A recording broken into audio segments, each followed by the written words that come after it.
Penguin Random House Canada presents The Myth of Normal, Trauma, Illness, and Healing in a Toxic Culture by Gabor Maté, MD, with Daniel Maté. Read for you by Daniel Maté. To dearest Ray, my life partner, who saw me before I could see myself, and who loved all of me long before I could love myself at all. None of my work would exist without her. And to the children we brought forth together, Daniel, Aaron, and Hannah, who light up our world. The best physician is also a philosopher. Aelius Galenus, Galen of Pergamon. For if medicine is really to accomplish its great task, it must intervene in political and social life. It must point out the hindrances that impede the normal social functioning of vital processes and effect their removal.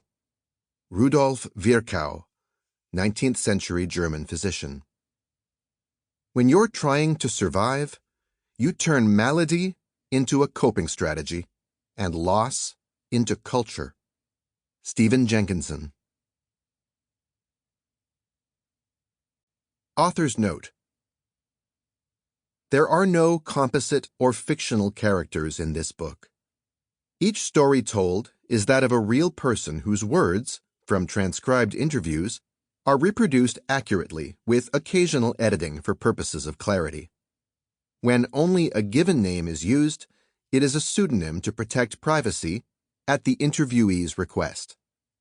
In such cases, some biographical data may also be slightly altered. Where both names are given, the identity is real. A word about authorship. This book was co-written with my son Daniel. Usually, the word "with" in identifying authors is meant to denote a ghostwriter, one who actually renders the main author's ideas into written form. That wasn't the case here. On most chapters, I was the primary author, with Daniel following up with a particular eye to style, tone, clarity of argument, and accessibility, and often contributing his own thoughts. Occasionally, when I found myself stuck on what to say or how to say it, he would take the writing reins for a while, crafting a particular section or chapter based on material I had collated and penned. In all cases, we would pass the chapters back and forth until we were both satisfied. The structure and flow of the book was also very much an ongoing collaboration between us, from the preparation of the book proposal through the final draft. So, while the book's authorship is unequally distributed, in that it reflects my work, research, analysis, and experience, it was very much co-written. I truly could not have accomplished the task without Daniel's brilliant partnership. Gabor Maté, Vancouver, BC. Introduction. Why normal is a myth, and why that matters. The fact that millions of people share the same vices does not make these vices virtues. The fact that they share so many errors does not make the errors to be truths, and the fact that millions of people share the same forms of mental pathology does not make these people sane. Erich Fromm, The Sane Society. In the most health-obsessed society ever, all is not well. Health and wellness have become a modern fixation. Multi-billion-dollar industries bank on people's ongoing investment, mental and emotional, not to mention financial, in endless quests to eat better, look younger, live longer, or feel livelier, or simply to suffer fewer symptoms. We encounter would-be bombshells of breaking health news on magazine covers, in TV news stories, omnipresent advertising, and the daily deluge of viral online content, all pushing this or that mode of self-betterment. We do our best to keep up. We take supplements, join yoga studios, serially switch diets, shell out for genetic testing, strategize to prevent cancer or dementia, and seek medical advice or alternative therapies for maladies of the body, psyche, and soul. And yet our collective health is deteriorating. What is happening? How are we to understand that in our modern world, at the pinnacle of medical ingenuity and sophistication, we are seeing more and more chronic physical disease, as well as afflictions such as mental illness and addiction?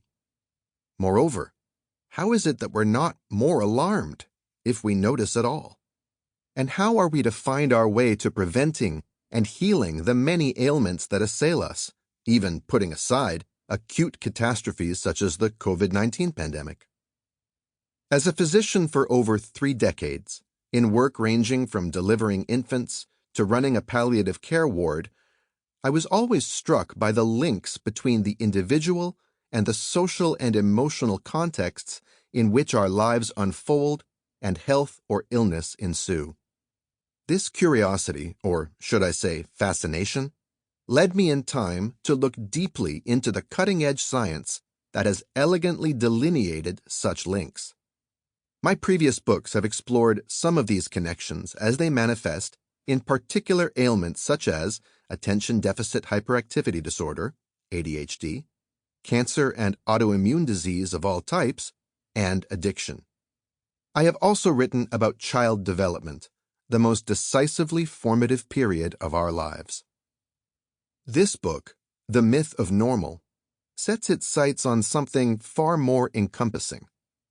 I have come to believe that behind the entire epidemic of chronic afflictions, mental and physical, that beset our current moment, something is amiss in our culture itself, generating both the rash of ailments we are suffering and, crucially, the ideological blind spots that keep us from seeing our predicament clearly, the better to do something about it. These blind spots, prevalent throughout the culture but endemic to a tragic extent in my own profession, keep us ignorant of the connections that bind our health to our social emotional lives. Another way of saying it, chronic illness, mental or physical, is to a large extent a function or feature of the way things are, and not a glitch, a consequence of how we live, not a mysterious aberration. The phrase "a toxic culture" in this book's subtitle may suggest things like environmental pollutants, so prevalent since the dawn of the industrial age and so antagonistic to human health. From asbestos particles to carbon dioxide run amok, there is indeed no shortage of real, physical toxins in our midst. We could also understand toxic in its more contemporary pop psychological sense, as in the spread of negativity, distrust, hostility, and polarization that, no question, typify the present socio-political moment. We can certainly fold these two meanings into our discussion, but I am using toxic culture to characterize something even broader and more deeply rooted: the entire context of social structures, belief systems, assumptions, and values that surround us and necessarily pervade every aspect of our lives. That social life bears upon health is not a new discovery, but the recognition of it has never been more urgent.